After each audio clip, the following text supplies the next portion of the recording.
ተምቹ እርግብን በጥፊ ለማለት ተገለገለ። ተምቹ እርግብን ሊጠይቅ እስር ቤት በሄደበት ሰዓት ካንተና ከድንብላል ጋር ያለው ግንኙነት ምንድን ነው? ለምን አትነግረኝም? ብላ ስትጮህበት ምን እያልሽ ነው ያለሽው? በጭራሽ እርግብ እንዳንቺ አይነት ርካሽ ሴት አይደለችም። አንቺ እንደዛ ጤነኛ በነበርሽበት ወይም ደግሞ ገንዘብ በነበረች ሰዓት እንደዛ መንገድ ላይ ጥለሽኝ ሄደች። እሷ ግን ሰው ያልሆንኩትን ሰው አድርጋ ሰርታኛለች። ከእሷ ጋር ልትወዳደሪ ወይም ደግሞ እሷን ልታነሺ አትችይም ሲላት፣ እንዴት በገረድ ትቀይረኛለህ? እኔ በሌላ ሰው ብቀይረኝ እንኳን ምንም መስሎ አይታየኝም፣ ነገር ግን እንዴት በገረድ ትቀይረኛለህ ስትለው ተምቹ በጣም ነበር እየተናደደው። እንግዲህ ለመማታት ሞክሮ ነበር፣ ነገር ግን ያው አሲር ስላለ እጁን ይዞታል ማለት ነው። እርግብ እኔ መጀመሪያውንም ተናግሬያለሁ። ሲጀመር እንደው ፈጣሪ ብሎላት ከዛ እስር ቤት ብትወጣ እርግብ በጭራሽ ድንብላልን አትፋታትም። እንደው ከገባችበት ገብታም ትገላታለች ብዬ ነው የምፈራላት። ብቻ ያው እሷ ወንጀለኛ ናት አይደለች የሚለውም ያው ገና ስላልተፈረደ ትወጣለች አትወጣም የሚለውም ሌላ ጉዳይ ነው። ለማንኛውም ግን ድንብላል አሁን በእርግብ ውስጥ ገብታለች ወይም ደግሞ እርግብ ጠምዳ ይዛታለች ማለት ነው። ፈጣሪ ይሁንሽ ድንብላልዬ፣ አንቺ እንኳን መልካምና ቀን ልጅ ነሽ። ፈጣሪ ይሁንሽ ብዬ ነው የምለው። እንግዲህ ተምቹም ቢሆን የእሷ ነገር እና ስለ እሷ የነበረውን አመለካከት ለአንድና ለመጨረሻ ቆርጦ ጨርሶ ከዛ እስር ቤት ተመልሷል ማለት ነው። ሁለተኛ አንድም ቃል ስለ ድንብላል ስታወሪ እና ድንብላልን ስትናገሪ እንዳልሰማሽ እገልሻለሁ፣ እዚሁ እስር ቤት ብትሆኝም እገልሻለሁ ብሏት እና ዝቷት ነው የወጣው ማለት ነው። እንግዲህ እዚህ ላይ እንደዛ መናገሩን እኔ ወድጄለታለሁ። እፈልጋለሁ ብላ ስላስጠራችሁ ነበረ የሄደው። ነገር ግን የተናገረችው ንግግር ዛሬም እስር ቤትም እንኳን ሆና ስለ ሰው ያላት አመለካከት እና ሰው ምን ያክል ዝቅ አድርጋ እንደምታይ ያሳየችበት ሁኔታ ነው። ለማንኛውም እግዚአብሔር ይሆናል። እዛው በስበሳም ልትቀር ትችላለች፣ አይታወቅም ማለት ነው። ነገረ ስራዋ ግን በጣም ነው የሚያናድደው። እንግዲህ ተምቹን እንደዛ ያው በጭንቀት ነበረች። እሷን እንድርቃት ምናምን ፈልጋ ነው። ሲቀጥል ደግሞ በሰዓቱ የዛ ጊዜ እሷ የምታውቀው ከውጭ እንደመጣ ምናምን ነበር። ይህን ሁሉ እየቀለደ ወይም ደግሞ በስህተት ሳይሆን ያው ሊሰልላት እንደነበረ ምናምን አታውቅም ነበር። ብቻ እውነታውን ሲነግራት ነው እንደዛ ቀይር ያለችው። ግን በሰዓቱ ማንኛውም ሰው በእሷ ቦታ ቢሆን እሷ ያደረገችውን ነው የሚያደርገው። ያው ግን ንግግሯ በጣም ይሰብራል። የተናገረችው ንግግር በጣም መጥፎ ነው። አጥንትን ሰብሮ የሚገባ ንግግር ነው የተናገረችው። ግን ማናደዱን ያናድዳል። አንድ ሰው ያው ማንኛውም ሰው እንደነገርኳችሁ ውስጡ እንድናውቀው አንችልም።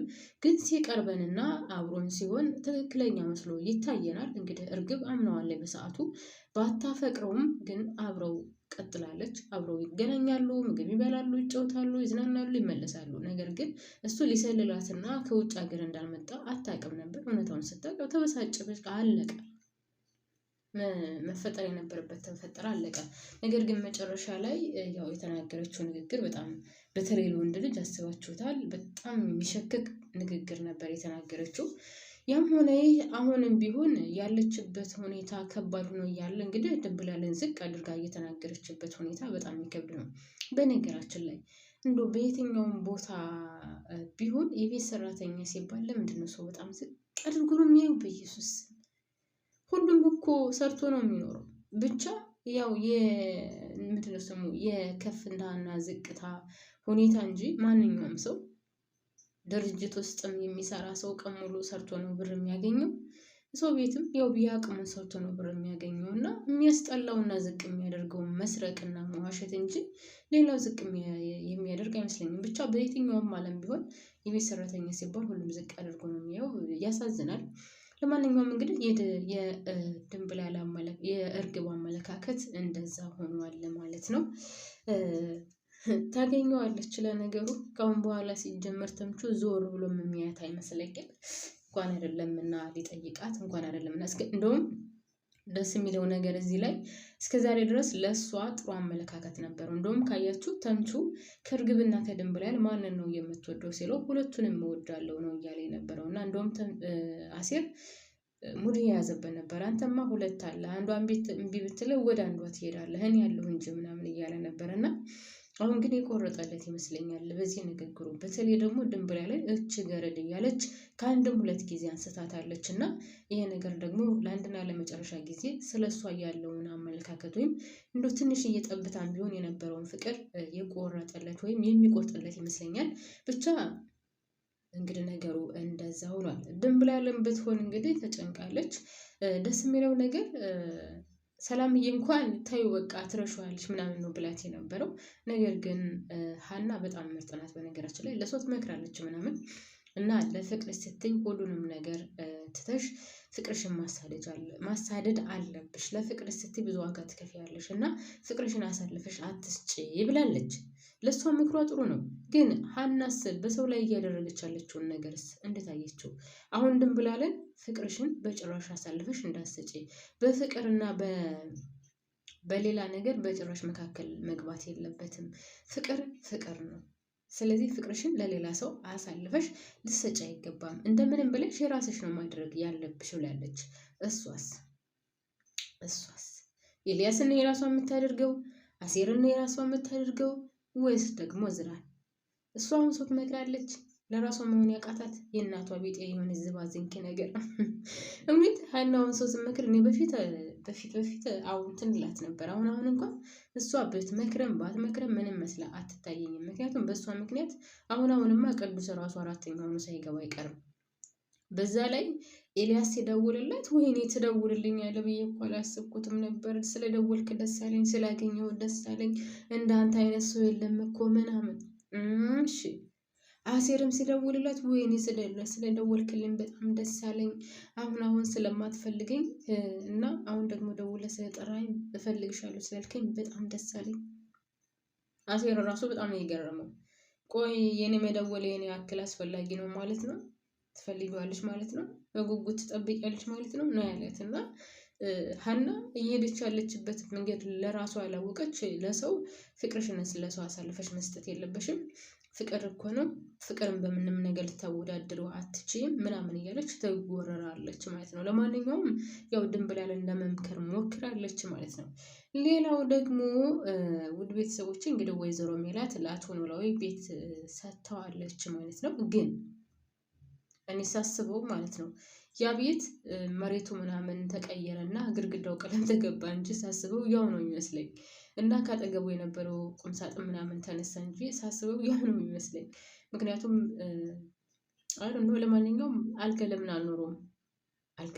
አልኖረውም ቤተሰብ?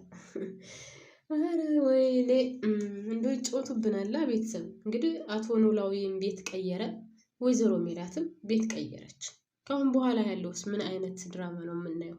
ምን አይነት አክሽን፣ ምን አይነት አዲስ ነገር ነው የምንጠብቀው? እስኪ ቤት ከቀየራችሁ፣ አዳዲስ ቤት ውስጥ ከገባችሁ ምን አዲስ ነገር እንጠብቅኝስ? ከወይዘሮ ሜላት ድርቀት ውጪ ከሀና ያንንም ላለመድለየት ስለምታደርገው ነገርስ ምን እንበል? ኧረ ይደብራል። እውነት በጣም ነው የሚደብረው። አሁንማ በጣም እያስጠሉ መጡ። የሆነ የሚያደርጉትን ነገር አሳጣቸው። እውነት በቃ ወይም ጨርሱት እና አገላግሉን፣ ያለበለዚያ ጥሩ ነገር አሳዩን። ምንድን ነው እንዴ? አይደብራችሁም እንዴ? እውነት በጣም ነው የሚደብረው። እና ድራማው አሁን በጣም ተንዛዝቷል። የሆነ የሚያደርጉት ነገር ሳስበው ደራሲው ምን ማድረግ እንዳለበት ግራ ገብቶት ዝም ብሎ ዝብርቅ እያደረገ ነው የሚያመጣው። በተለይ የዛሬው ምንም እንትን የለውም ታውቃላችሁ። የሆነ ላይክ ዋው የምትሉት ነገር ምንም የለም። ወይዘሮ ሜላት መጨረሻ ላይ ቤት ቀየረች፣ አቶ ኖላዊ ቤት ቀየረ፣ አለቀ። ድንብላልና አልኩኝ ወይዘሮ ሜላት ድንብላል ላይ ጮኸችባት። ለምን? አቶ መስፍን መጥቶ ምግብ ስለበላ ሁለቱም አብረው በልተው ስለነበር ሳህኑን ስላላነሳች። ሌላው እንዳምተሽ ነው፣ ቤቱ የተከበረ ነው፣ የአባወራ ቤት ነው። አባወራዋን እሷ ከፍ ዝቅ እያደረገች እየተናገረች የአባወራ ቤት ነው። እኔ እዚህ ላይ ትርጉሙ ምን እንደሆነ አልገባኝም ቤተሰብ። አባወራ እኮ የሚባለው ቤቱን አክብሮ ባለቤቷን አክብራ ስትቀመጥ ነው። ባልየው ቤት ውስጥ ሲኖር ነው የአባወራ ቤት የሚባለው። ባሏን ቤቷን እንዳመጣ ከፍ ዝቅ እያደረገች እየተናገረች አባራ ባሏን ሳታከብር የአባወራ ቤት ነው ስትል እኔ በጣም ነው የገረመኝ። ለማንኛውም የሚመቻት ድራማው ግን እውነት ነው የምላችሁ ቤተሰብ በጣም እያስጠላና እየደበረ መጥቷል። ያው እንደው ዝም ብለን እናየዋለን እንጂ ማለት ነው። እና ማሮች ፍቅሮቼ ለማንኛውም ይሄንን ይመስላል። አብራችሁን ስለቆያችሁ ከልብ አመሰግናለሁ። ባባይ ላይክ ማድረጋችሁን አትርሱ።